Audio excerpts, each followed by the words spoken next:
Okay.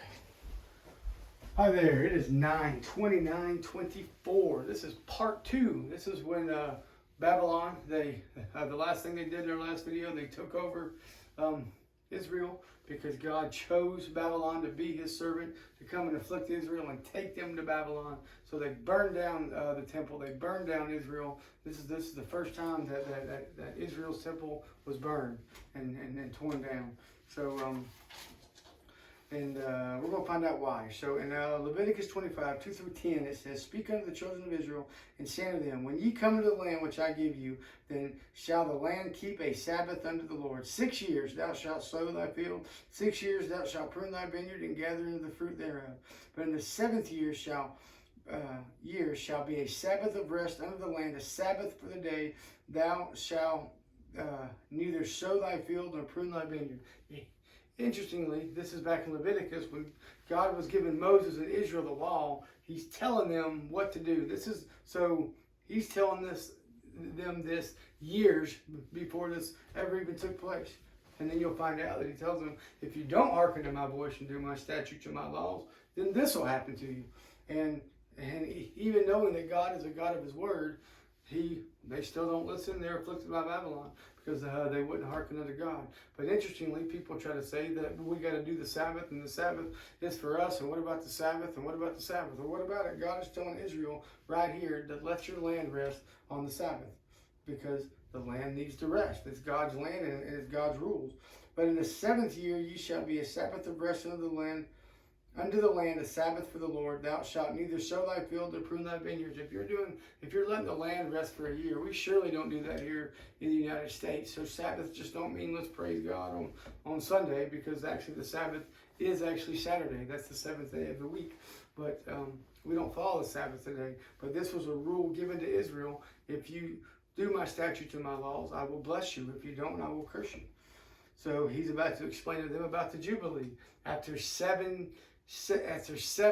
years, so 49 years, after 7 years of 49 years, you come to the Jubilee year. And not only is the land supposed to rest, but it's supposed to rest for an entire year. When you get to the 50th year, it's supposed to rest, because that's an anniversary of all the stuff that you've done.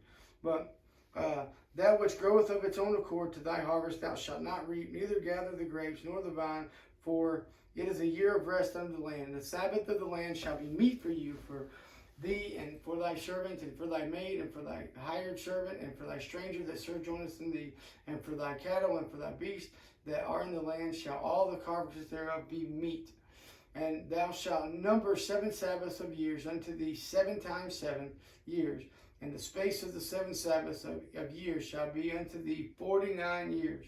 Then shalt thou cause the trumpet of the Jubilee to sound on the 10th day of the 7th month, and the day of atonement shall ye make the trumpet sound throughout all your land. Why? Because the land is about to rest for an entire year. It's been 49 years, so it's time to do the Jubilee year. Let the land rest for a year. So when you get to Leviticus 25:17, it says, "Ye shall not therefore oppress one another, but thou shalt fear thy God, for I am the Lord your God.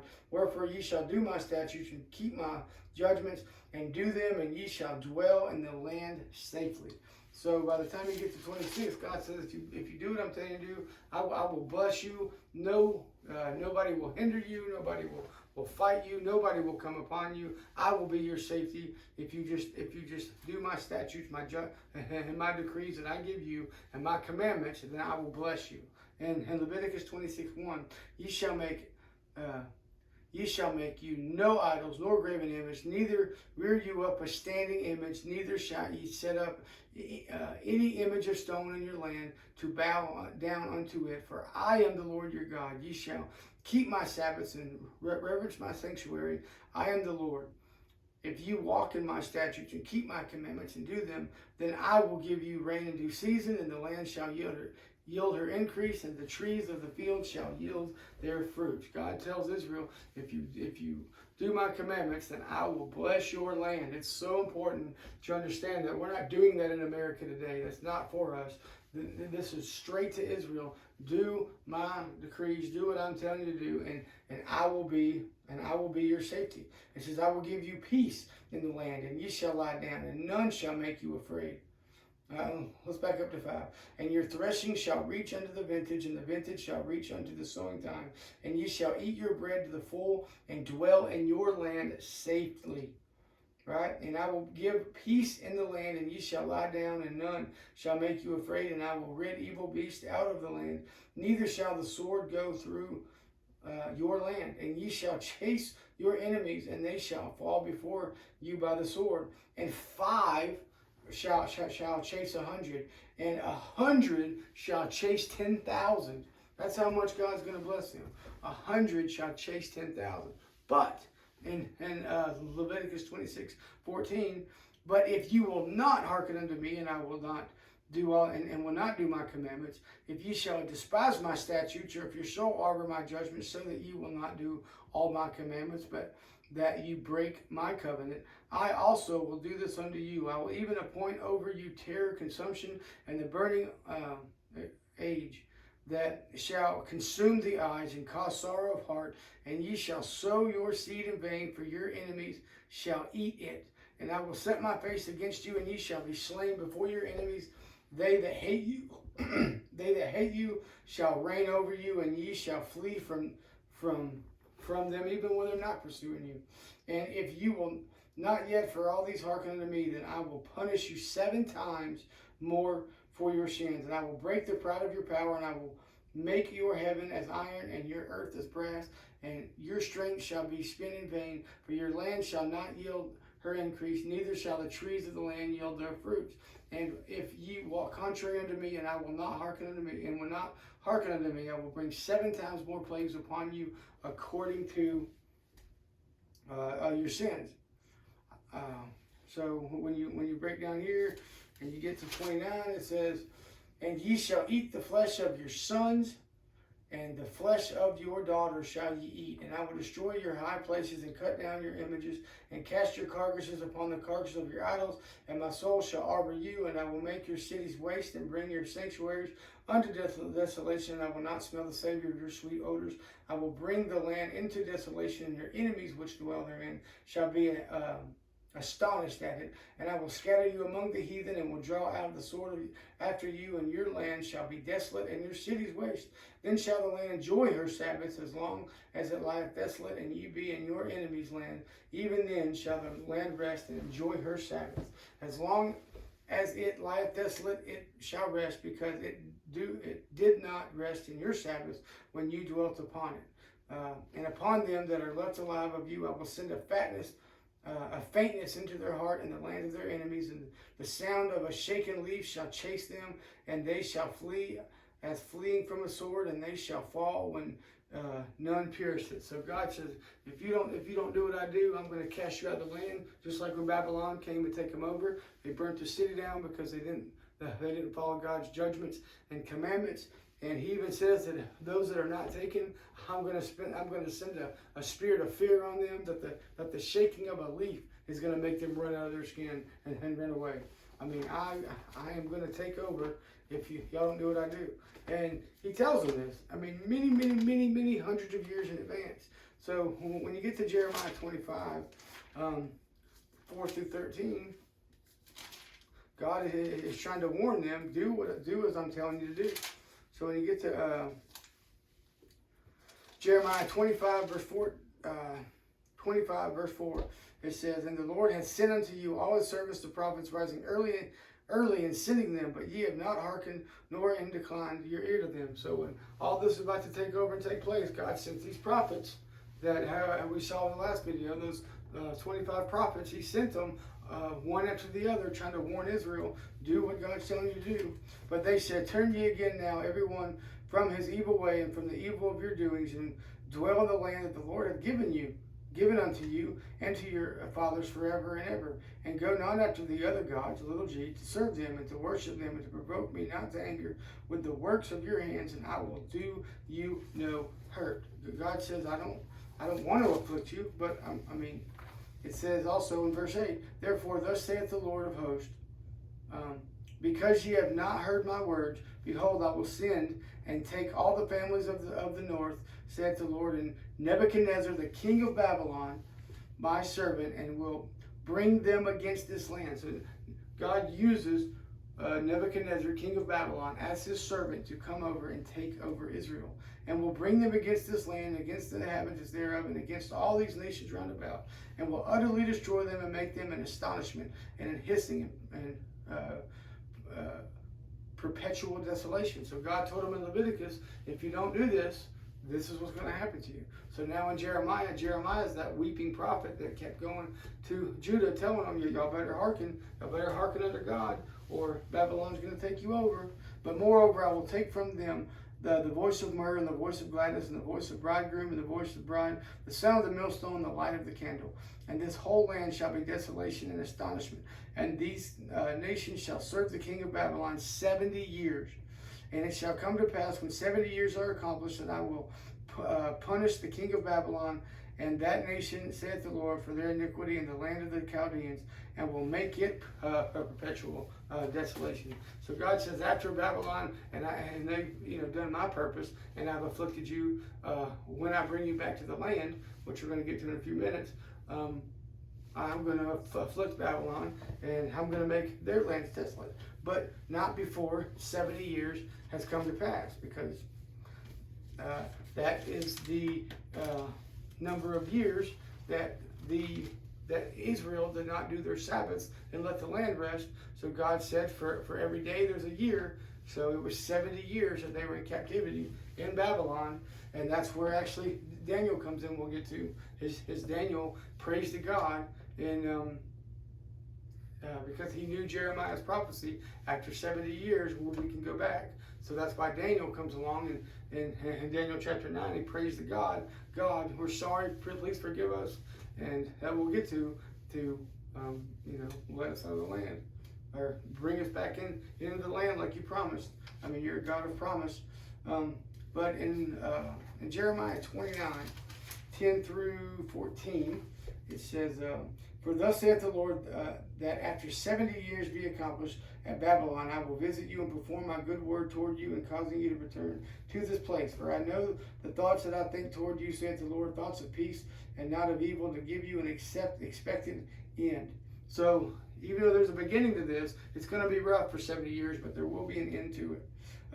Then shall ye call upon me, and ye shall go and pray unto me, and I will hearken unto you, and ye shall seek me and find me, when ye shall search for me with all your heart, and I will be found of you, saith the Lord. And I will return away your captivity, and I will gather you from all the nations and from all the places whither I have driven you, saith the Lord. I will bring you again into the place whence I caused you to be carried away. God says, not only will I bring you back, but you're going to follow my statutes and my laws. It's almost going to be like you're reborn to rebuild the temple, rebuild the city, and to rebuild your heart, to be reborn to do my statutes and my laws. That's where Ezra and Nehemiah come in. Ezra he gave the law as he came back to rebuild. Nehemiah, he comes back and he actually helps rebuild the temple and the cities.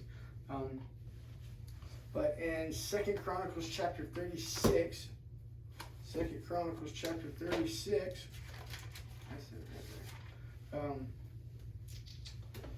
16 through 23 says, but they mocked the messengers of God and despised his word and misused his prophets until the wrath of the Lord arose against his people till there was no remedy. So they have mocked God so much, there's no remedy now except for to send Babylon in. Therefore he brought upon them the king of the Chaldeans, who slew their young men with the sword in his house of their sanctuary, and had no compassion upon young men or maiden, old man of him that stooped for age. He gave them all in his hand, and all the vessels of the house of God, great and small, and the treasures of the house of the Lord, the treasures of the king and of his princes, all these he brought to Babylon. So and they burnt the house of God, and brake down the wall of Jerusalem, and burnt all the palaces thereof with fire, and destroyed all the goodly vessels thereof. And them that had escaped from the sword carried me away to Babylon, where they were servants to him and his sons until the reign of the kingdom of Persia, to fulfill the word of the Lord by the mouth of Jeremiah, until the land had enjoyed her Sabbaths. For as long as she lay desolate, she kept Sabbaths, to fulfill 70 years. So if you don't do what God tells you to do, God's going to get it done. But now in the first year of Cyrus king of Persia, that the word of the Lord spoken by the mouth of Jeremiah might be accomplished, the Lord stirred up the spirit of Cyrus the king of Persia, that he made a proclamation throughout all his kingdom, and put it also in writing, saying, Thus saith Cyrus king of Persia, all the kingdoms of the earth had the Lord God of heaven given me, and he hath charged me to build him an house in Jerusalem, which is in Judea, who is there among you of all his people. The Lord his God be with him, and let him go up. So God's saying, not only will you come back, you're going to be almost reborn, you're going to rebuild everything, and this man Cyrus is going to bring you back. He's going to be my vessel that I'm going to put my spirit in, that's going to make sure that you come back and you build my house. You build my house for me. And in Daniel 9, we find out in verse 3 through 19, Daniel 9, we find out that, we'll go back up a little bit. And I, Daniel, fainted and was sick certain days afterward. I rose up and did the king's business, and I was astonished at the vision, but none understood it. In the first year of Darius, the son of Ashtarot, of the seed of the Medes, which was made king over the realm of the Chaldeans. So when Medo-Persia takes over, the first thing to happen is Mede, we're going to get to this in a minute, but Mede, Darius the Mede, he takes over for the king of Babylon in Babylon. He is a Babylonian king, but he is the seed of the Medes. And I set my face unto the Lord to seek my prayer and supplication and fasting and sackcloth and ashes. So this is when Daniel prays to God that it's been 70 years, just as you promised the prophet Isaiah. I have heard your word, and I seek your face. It says, we have sinned and have committed iniquity and have done wickedly and have rebelled, even by departing from the precepts and from the judgments. Neither have we hearkened unto the servants of the prophets which spake in thy name to our kings, our princes, and our fathers, and to all the people of the land. So he tells them, Daniel is fasting and he's praying that God would bring them back into the land. And this is when Daniel's in Babylon, and he's praying that he will bring him back into the land. But you get down to Nehemiah 2 through 6, it says, this just gives you a big picture of that God is truly a God of promise, and he promised Israel, if you don't do what I'm going to tell you, if you don't let the land rest and allow it to have its Sabbaths, then I'm going to take you out of the land, and the land's going to have a Sabbath without you, and it'll catch up from the Sabbaths that you didn't allow it to do. But in Nehemiah 2, 3 through 6, and said unto the king, let the king live forever. Why should not my countenance be sad, when the city, the place my father's sepulchres lieth waste, and gates thereof I consumed with fire? Then the king said unto me, for what doest thou make request? So I prayed to God of heaven. I said unto the king, if it please the king, and if the servant have found favor in thy sight, that thou wouldest send me unto Judah, unto the city of my father's sepulchre, that I may build it. So this is Nehemiah asking his king, can he go back and rebuild the temple? In Ezra 1, in Ezra 1 through 11, this is how King Cyrus brings them back. Now in the first year, Cyrus, the king of Persia, that the word of the Lord by the mouth of Jeremiah might be fulfilled, the Lord stirred up the spirit of Cyrus, king of Persia, that he made a proclamation throughout all his kingdom, and put also in writing, saying, thus saith Cyrus, king of Persia, the Lord God of heaven hath given me all the kingdoms of the earth, and he hath charged me to build him an house at Jerusalem, which is in Judea. Where is there among you of all his people, his God be with him, and let him go up to Jerusalem, which is in Judea, and build the house of the Lord, which God of Israel, he is the God which is in Jerusalem. So Cyrus says, God has appointed me, he's given me his spirit to go back and send Ezra and go back and build God his house back, his temple back up. So this is the cool part. So we're going to get into Daniel 2. This is where the statue comes in. All right, so when you get into Daniel 2, 31 through 44. It says, Daniel 2 through 31, it says, Thou, O king, sawest, behold, a great image. This great image, whose brightness was excellent, stood before thee, and the form thereof was terrible. So understanding God is a God of prophecy, and God knows what he's doing. God sends a dream in Nebuchadnezzar in Babylon, and here in Daniel 2, and he says, Nebuchadnezzar, he wants it to come to light, and he asks his sorcerers and his witchcrafters and all his his holy men that he calls holy to tell him the dream, and they can't. So they try to lie to him and say, hey, tell us the dream, and then we'll tell you what it means. And Nebuchadnezzar says, I'm not stupid, I'm not falling for that, I'm going to kill you all. So that word gets to Daniel, and he says, hold on, let me go talk to the king. So he goes and talks to the king, and Daniel tells the king, look, give me a day or two, and let me pray to my God and see if my God shall reveal it. And God does reveal it to Daniel. And even Daniel says, this is not my wisdom, this is God's wisdom. And he's given me this wisdom to share it with you.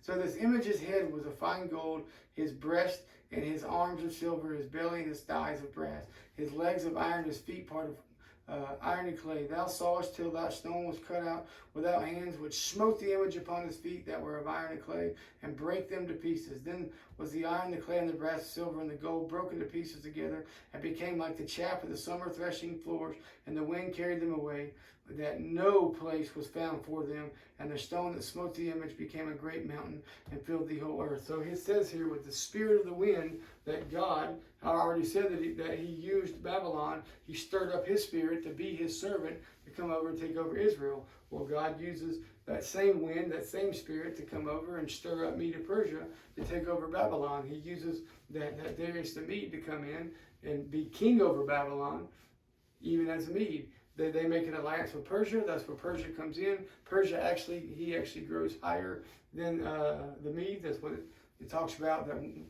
one beast is higher than the other out of the two. And the King Cyrus out of Persia is who sends Israel back to the land. So when you say the man wrote this Bible, you can't account for everything God said. Not only will I bring you back in 70 years, but you will worship me, and I will be your God again, and I will destroy Babylon desolate, just as they did to you. And they did, and that's what happened to them, is everything that God said that he would do to them. So this is the dream he had. He says, look, you have a head of gold. That's you, Nebuchadnezzar. You're the head of gold. That's you. But there's going to be one come after you, Medo Persia, the arms, chest and arms of silver. And interestingly, the gold, the silver, the bronze, the legs of iron, those are actually the weapons that they used in each one of their conquests to take over each other. And then at the very end, when you get to the fire, the feet iron mixed with clay, and we'll get to that would be the future Rome, the Roman Catholic Church. And it says at the end of it that the Son of Man, God's kingdom, is going to come break the feet of this statue, and his kingdom will actually reign forever and forever and ever. And it's interesting, as a people, you could probably say, we're in the United States, so maybe, X is going to come take us over. But it would be hard to say that, A is going to come take us over. But it'd be really hard to say, well, after A takes us over, then you got B, then you got C, then you got D, then you got E, and then you got this last kingdom that's coming to take everything over. How would he know that? Because everything is lining up exactly what the Bible talked about. Prophecies that were, 3,500 to 4,000 years ago are coming to pass today, right now. You can look in your history and see everything, how it came about. It took 1,500 years to write this book, over 40 different authors, 66 books. Okay, there's 39 books in the Old Testament for a purpose. Because like we talked about last time, I'm going this rant, I know this rabbit trail, but to let you understand that God's word is pure, and he means what he says and says what he means. And the prophecy is so that you will know that there's no other God, that God is the God of gods. All right, so you get to Daniel 5, chapter 5, verse 23. But has lifted up thyself against the Lord of heaven, and they have brought thy vessels of his house before thee, and thou and thy lords, thy wives, and concubines have drunk wine in them, and thou hast praised the gods, little g. So he's this king again, and in Babylon is worshiping the gods of silver and of gold and of brass and silver, wood and stone. And this is when the writing on the wall comes. Then was part of the hand sent from him, and this writing was written. And this is the writing that was written. Mene, tekel, Persian. This is the interpretation. Mene means God has numbered thy kingdom and finished it. Tekel, thou art weight and balances and art found wanting. Perez, thy kingdom is divided and given to the Medes and the Persians. So at this point in Daniel 5, God is saying, you have wanted, I've given you everything and it's not enough, right? I mean, your fornications and everything that you've done, your idol worship, you have outweighed your cup. Your cup runneth over. So I'm coming to destroy you. But who's going to destroy you, Perez? It says the Medes and Persians are going to come take over Babylon. So that's why it's important that when you get to at the end of this, at Daniel 5, it says, and Darius the Median took the kingdom, being about 62 years. So this Mede king that takes over Babylon, he's 62 years old. But nonetheless, he is a Mede of the king of Babylon. So that was their end. I mean, God, he's setting up everything exactly how he wanted it to. So then you get to Daniel chapter 7, 4 through 7 says, this right here is the four beasts it talks about. It says the first was like a lion. And I beheld the wings of it were plucked and lifted up from the earth and made stand upon, and it stood up as the feet of a man. And behold, another beast, the second, like to a bear. And it raised up itself on one side and had 3 ribs in its mouth and between its teeth. And they said thus unto it, arise, devour much flesh. Well, this bear that has 3 in its teeth, it's Medo-Persia, was actually split into 3 different parts. And then after this, you have another like a leopard, which had upon the back of it 4 wings of a fowl, and the beast had also 4 heads, and dominion was given to it. After this, I saw the night vision, and behold, the 4th beast was dreadful and terrible and strong exceedingly.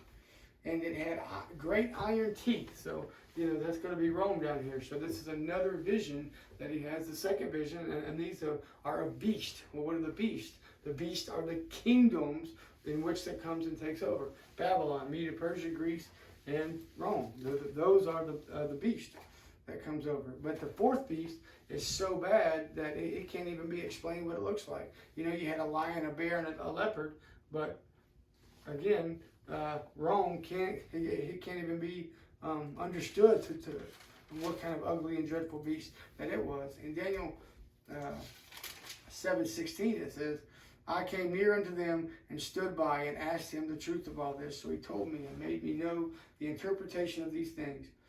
These great beasts, which are 4 kings, which shall arise out of the earth. You're thinking, well, how can I understand this? Well, but the saints of the Most High shall take the kingdom and possess the kingdom forever, even forever and ever. Then I would know the truth of the 4th beast, which was diverse from all the others, exceeding dreadful, whose teeth were of iron, and his nails of brass, which devoured, brake in pieces, and stamped the residue with his feet, and of the 10 horns that were in his head, and of the other which came up, and before whom 3 fell, even of that horn that had eyes and a mouth, speaking great things, whose look was more stout than his fellows. I beheld the same horde made war with the saints, and prevailed against them, until the Ancient of Days came, and judgment was given to the saints of the Most High, and the time came that the saints possessed the kingdom. So understanding that this is the second vision. First, it was the image of a man. It was the head, the chest and arms, the belly and thighs, legs of iron. Then the second one, you got 4 different beasts. You have a lion, a bear, a leopard, and a beast so dreadful and ugly it cannot be recognized. In Daniel 8:3, it says, Then I lifted up mine eyes and saw and beheld, there stood before the river a ram, which had 2 horns, and the 2 horns were high, but one was higher than the other, and the higher came up last. So that's actually, if you go over to Daniel 8:18 through 24, you'll find out that the 2 rams, the ram horns is going to be Medo-Persia, and that one eye that comes up between them is going to be Greece. It talks about a goat, and it talks about that's going to be Greece. that's going to come up in between the two horns of Medo Persia. When you get to chapter 9, it says, in the first year, Darius the son of the seed of the Medes. So we know that again. Darius was the seed. He was the king of Babylon, but he was a Mede. In Jeremiah 51, in Jeremiah 51, 1 through 11, Jeremiah 51, 1 through 11. Thus saith the Lord, behold, I will raise up against Babylon, against them that dwell in the midst of them that rise up against me, a destroying wind, and will send unto Babylon fanners, and they shall fan her, and shall empty her land. For the days of trouble thou shalt be against her round about, against him that bendeth the archer the bows. Then the slain shall fall in the land of Chaldeans, and they that are thrust through in her streets. For Israel hath not been forsaken, nor Judah of his God, of the Lord of hosts. No, their land was filled with sin against the Holy One of Israel. So flee out of the midst of Babylon, deliver every man his soul, and be not cut off in her iniquity, for this is the time of the Lord's vengeance. He will render unto her the recompense. So you got God here again saying that he's going to destroy Babylon. You get into Jeremiah 51, 24 through Jeremiah 51, 24 through 29. It says, and I will render unto Babylon, unto all the inhabitants of the Chaldeans, all their evil that they have done in Zion in your sight, saith the Lord. Behold, I am against thee, O destroying mountain, saith the Lord, which destroys all the earth. And I will stretch out mine hand upon thee, and roll thee down from the rocks, and will make thee a burnt mountain. And they shall not take of thee a stone of a corner, nor a stone of four foundations, but thou shalt be desolate forever, saith the Lord. So God is coming to destroy Babylon, because so the next in line is going to be Medo Persia. And what happens when the Medo Persia comes over? Well, that's when you get into Ezra. Ezra and Nehemiah, they are Ezra was teaching the law. And he came back because Cyrus gave him rule to come back and rebuild the city. So in Ezra 6, 3 through 12, it says, in the first year of Cyrus the king, the same Cyrus the king made a decree concerning the house of God at Jerusalem. Let the house be built at the place where they are offered sacrifices, and let the foundations thereof be strongly laid, the height thereof 60 cubits, and the breadth thereof 60 cubits. With 3 rows of great stones and a row of new timber, and let the expanses be given out of the king's house. And also let the golden and silver vessels of the house God when Nebuchadnezzar took forth out of the temple which is at Jerusalem and brought unto Babylon be stored and brought it up again unto the temple which is at Jerusalem, every one to his place, and place them in the house of God. So Cyrus tells Ezra, take these people, go to Nebuchadnezzar's house, and take his house desolate. All the gold and silver and treasures he took from you, you take it back to Israel and you set it up in the houses of God, or you use it to build with. But you take it back to Israel, because that is Israel's that's Israel's stuff. So Ezra comes back and he starts to teach the law. So when you get to Ezra 7, 10 through 16, it says, for Ezra had prepared his heart to seek the law of the Lord and to do it, and to teach Israel all the statutes and judgments. So then he ends up saying later on in Ezra 9, 1 through 12, it says, now when these things were done, the princes came to me, saying, the people of Israel and the priests and the Levites have not separated themselves from the people of the land, doing according to their abominations, even of the Canaanites, the Hittites, Perizzites, Jebusites, the Ammonites, the Moabites, the Egyptians, and the Amorites, for they have taken of their daughters for themselves and for their sons, so that the holy seed have mingled themselves with the people of those lands. Yeah, the hand of the princes and rulers hath been chief in this trespass. So the first thing that he says, the first thing that Ezra tries to get them to do, which let's get to that now. In Ezra 10:33, in Ezra chapter 10, verse 3, he says that y'all's first rule is to get the ites out of you, the Jebusites, the Herbicites, the Hammonites, all of them, to get them out of you. And all these wives, all these heathen wives that you've married. You're going to have to get rid of them, and you're going to have to do God's law. It says, now therefore let us make covenant with our God to put away all the wives and such as were born of them, according to the counsel of the Lord, and of those that tremble at the commandment of our God, and let it be done according to the law. So then how the people in 14, let now our rulers of all the congregation stand, and let them which have taken strange wives in our cities come at appointed times, and with them the elders of every city and the judges thereof, until the fierce wrath of God for this matter. So they say, like, you're going to have to get rid of your wives, and once you can do that, you're going to come back, and we're going to follow the word of God. We're going to follow that. So, oops, a little far.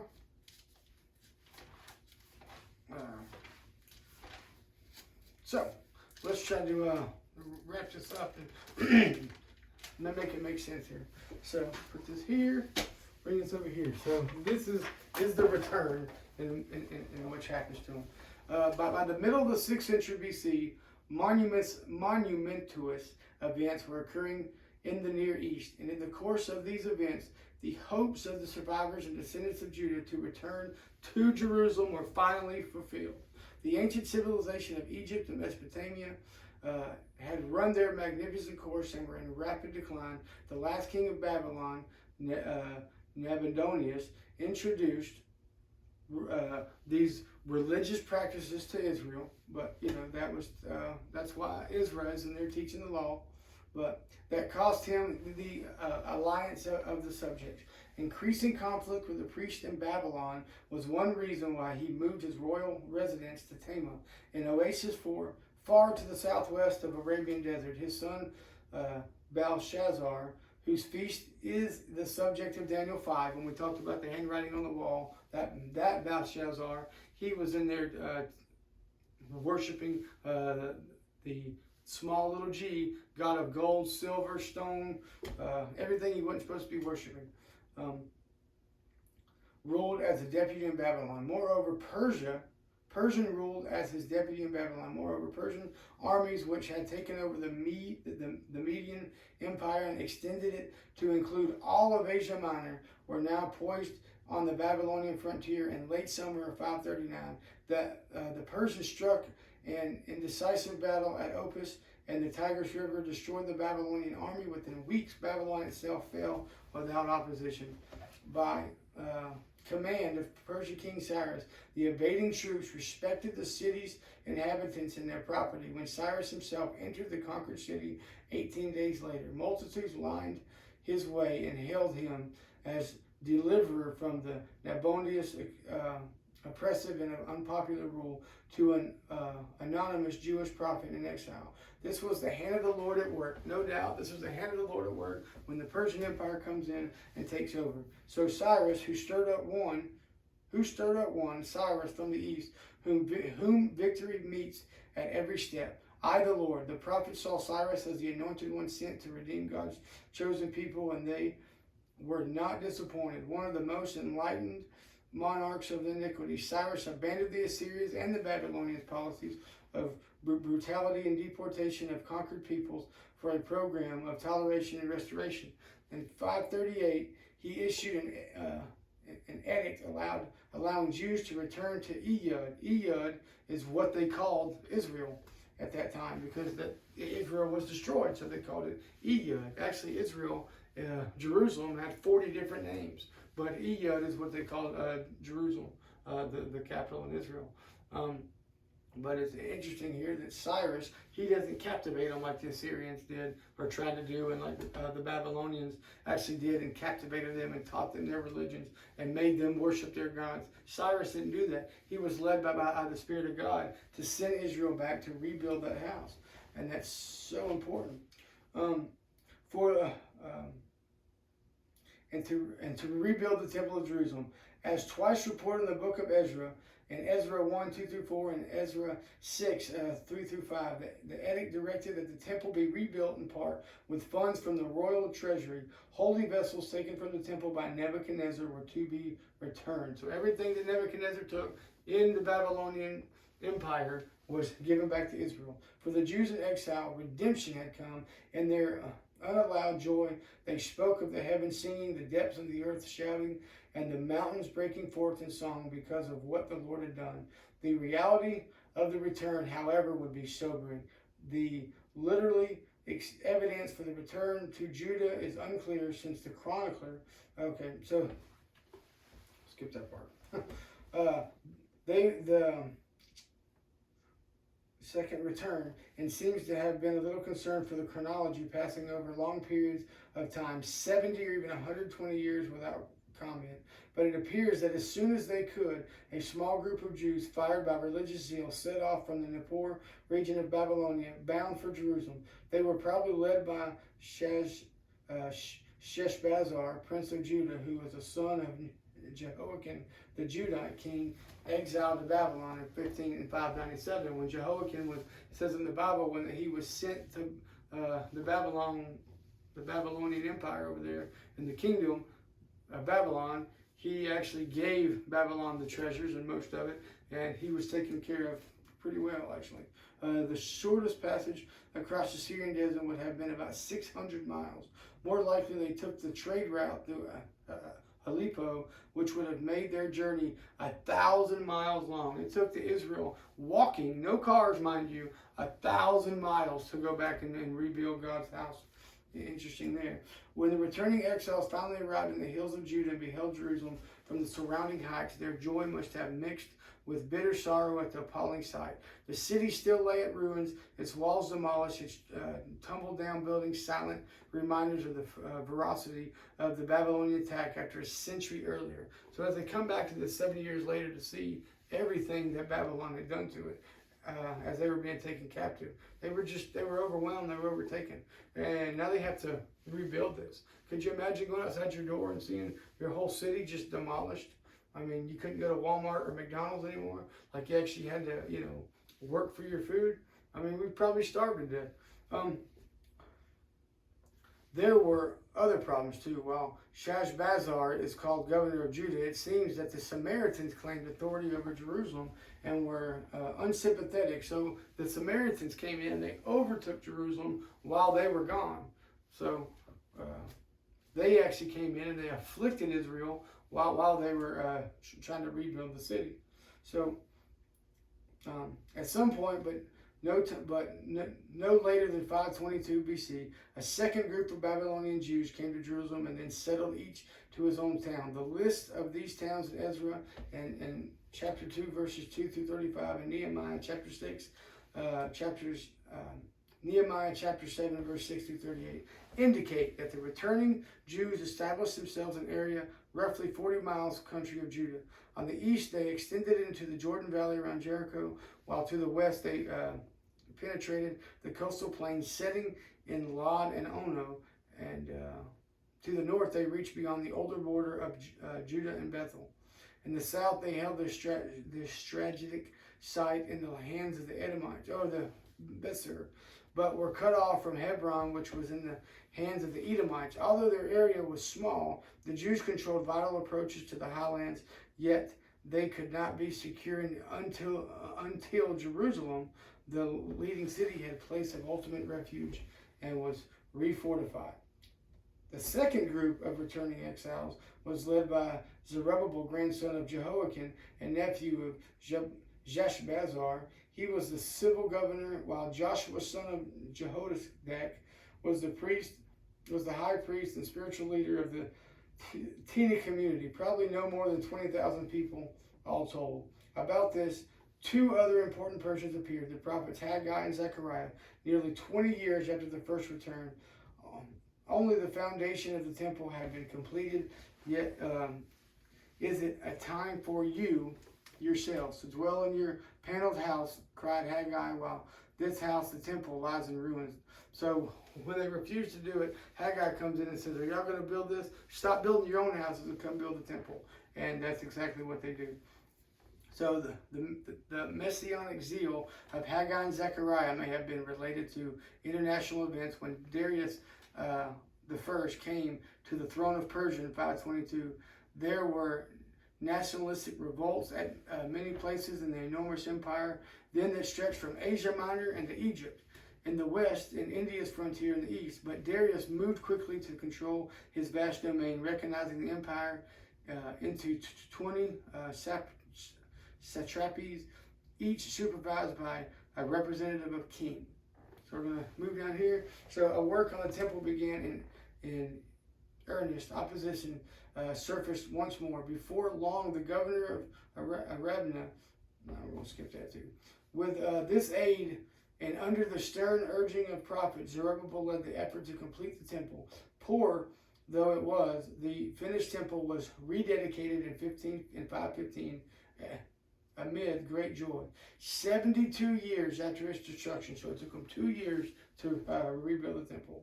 So 72 years after the destruction by the Babylonians. Unlike the Temple of Solomon, this shrine was not the focus of a nation. Prayers were offered for the Persian king and his sons, a daily reminder that, while the restored community had weathered its first crisis, Yiyud was firmly a part of a huge empire, which that's Israel.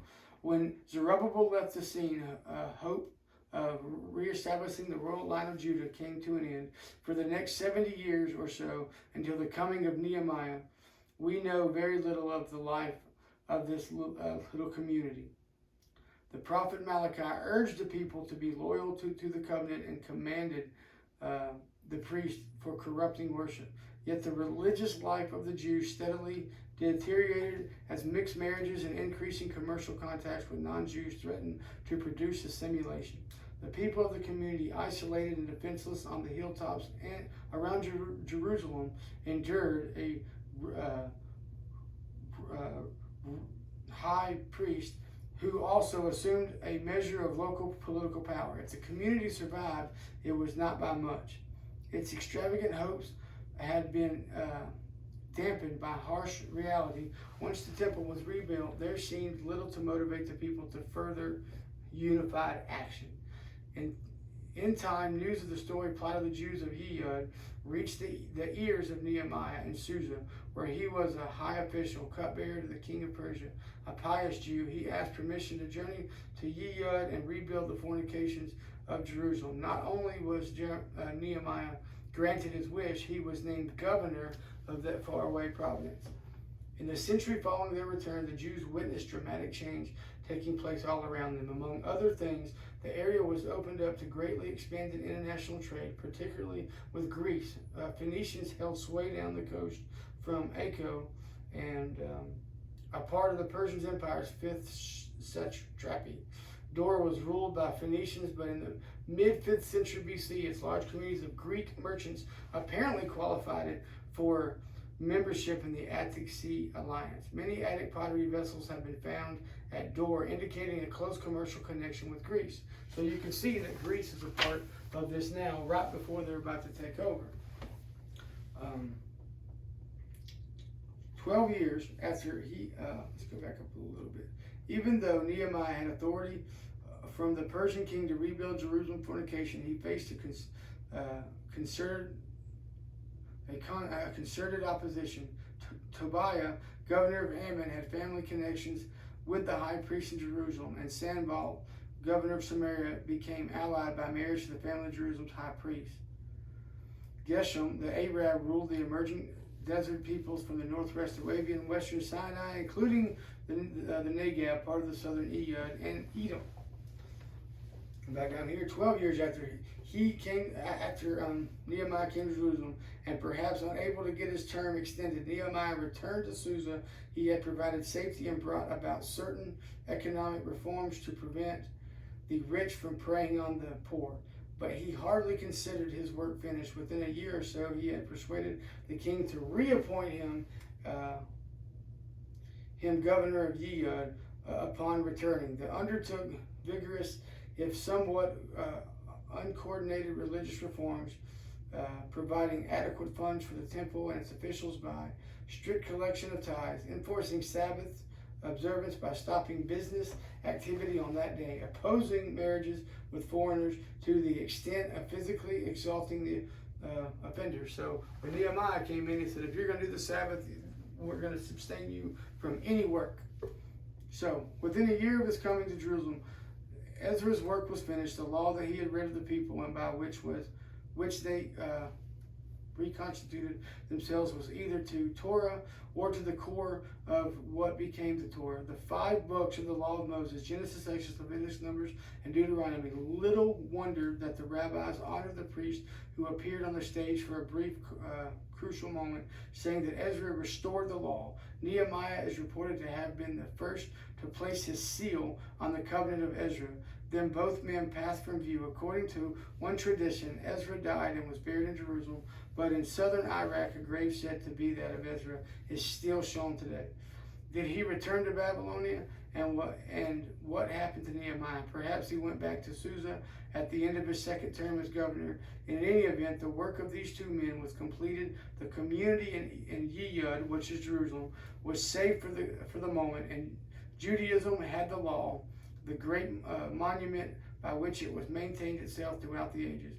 Within the reforms of Ezra and Nehemiah in the second half of the 5th century BC, the historical narrative of the Old Testament ends.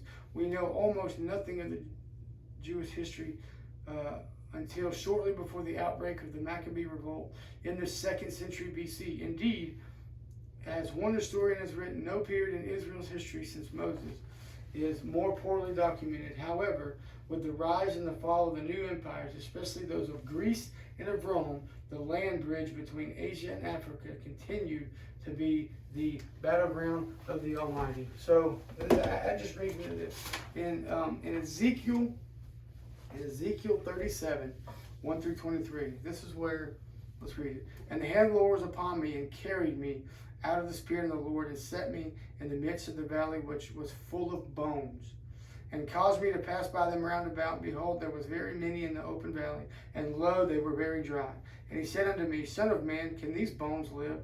And I answered, O Lord, thou knowest. Again he said unto me, Prophesy upon these bones, and say unto them, O ye dry bones, hear the word of the Lord. Thus saith the Lord God unto these bones, Behold, I will cause breath to enter into you, and ye shall live. And I will lay sinews upon you, and will bring you flesh upon you, and cover you with skin, and put breath in you, and ye shall live, and ye shall know that I am the Lord. So I prophesied as I was commanded, and as I prophesied, there was a noise, and behold, a shaking, and the bones came together, bone to his bone. And when I beheld, lo, the sinews and the flesh came up upon them, and the skin covered them above, but there was no breath in them. Then said he unto me, Prophesy unto the wind, prophesy, Son of man, and say to the wind, Thus saith the Lord, Come from the 4 winds, O breath, and breathe upon these slain, that they may live. So I prophesied as he commanded me, and the breath came into them, and they lived and stood upon their feet, an exceeding great army. Then he said unto me, Son of man, these bones are the whole house of Israel. Behold, they say, Our bones are dried, and our hope is lost. We are cut off for our parts. Therefore prophesy and say to them, Thus saith the Lord God, Behold, O my people, I will open your graves, and cause you to come up out of your graves, and bring you into the land of Israel. And ye shall know that I am the Lord, when I have opened your graves, O my people, and brought you up out of your graves, and shall put my spirit in you, and ye shall live, and I shall place you in your land. Then shall ye know that I, the Lord, have spoken it and performed it, saith the Lord. The word of the Lord came again unto me, saying, Moreover, thou son of man, take thee one stick, and write upon it for Judah, and for the children of Israel, his companions. Then take another stick, and write upon it for Joseph, the stick of Ephraim, for all the house of Israel is companions. And join them one to another into one stick, and they shall become one in thine hand. And when the children of thy people shall speak unto thee, saying, Wilt thou not show us what thou meanest by these? Say unto them, Thus saith the Lord, Behold, I will take the stick of Joseph, which is in the hand of Ephraim, and the tribes of Israel his fellows, and will put them with him, even the stick of Judah, and make them one stick, and they shall be one in mine hand. And in the sticks whereon thou writest shall be in thine hand there before thine eyes, and there and say unto them, Thus saith the Lord, Behold, I will take the children of Israel from among the heathen, whither they be gone, and will gather them on every side, and bring them into their own land. And I will make them one nation in the land upon the mountains of Israel, and one king shall be king to them all.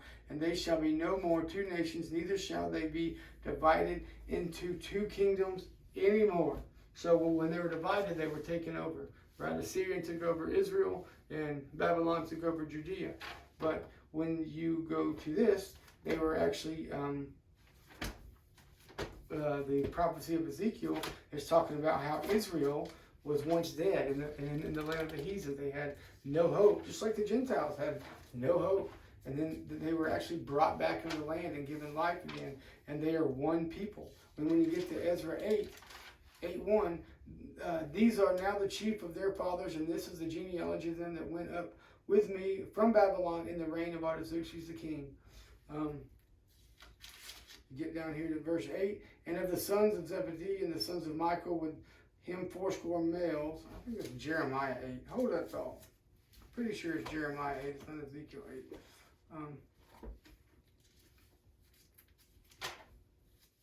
Jeremiah 8. Jeremiah 8:1. Jeremiah 8:1. At the time that saith the Lord, they shall bring out the bones of the kings of Judah, and the bones of the princes, and the bones of the priests, and the bones of the prophets, and the bones of the inhabitants of Jerusalem out of their graves, and they shall spread them before the sun and the moon and the hosts of heaven, whom they have loved, and whom they have served, and whom they have walked, and whom they have sought, and whom they have worshipped. They shall not be gathered, nor be buried. They shall be for dung upon the face of the earth. So it talks about 8 and 9. Let me see this is. How do you say, we are wise, and the law of the Lord is with us? Lo, certainly in vain made he it. The pen of the scribes is in vain. What? I guess I wrote down the wrong verse. It's going to be really good because Jeremiah talks about the dry bones that come back and survive, just like we've been talking about how the people were brought back into the land. And it came to pass in the same year, in the beginning of the reign of Zedekiah, king of Judah, in the 4th year, in the 5th month, the Hannah the son of her, 8 and 9. The prophets that had been before me and before thee, old prophesied both against many countries and against great kingdoms of war and of evil and pestilence. The prophets which prophesied of peace. When the word of the prophet shall come to pass, then shall the prophet be known that the Lord truly has sent him. So to know that a prophet is truly a prophet of God, he's going to talk about the Bible. But anyway, I can't find it. But Ezekiel 37, and it talks about the dry bones, and I'm going to give them my spirit. They're going to be one people again. That's when they came back to the land, when Nehemiah and Ezra brings them back to the land. They're a new people. They rebuilt the temple, some of the cities, and they were following the law and following God for another very short time until Greece comes over and takes over that land. So right now, I guess that was the Medes and Persians, the return of Israel. So now they are back in their land. They've rebuilt their burnt cities, and they're trying to follow the law. They've got rid of the fornication of heathen wives, and now they're trying to follow the law. So anyway, it's 9:24. It's 9:29:24. I hope you got a lot out of that. Sorry it was kind of fast, but it was just a lot to get in. So I guess we'll be talking about Greece next time, and then possibly Rome, but for sure Greece. So this was part 2. This is the Babylon and the Medes and Persians and the return of Israel. We appreciate it. Love you. Bye.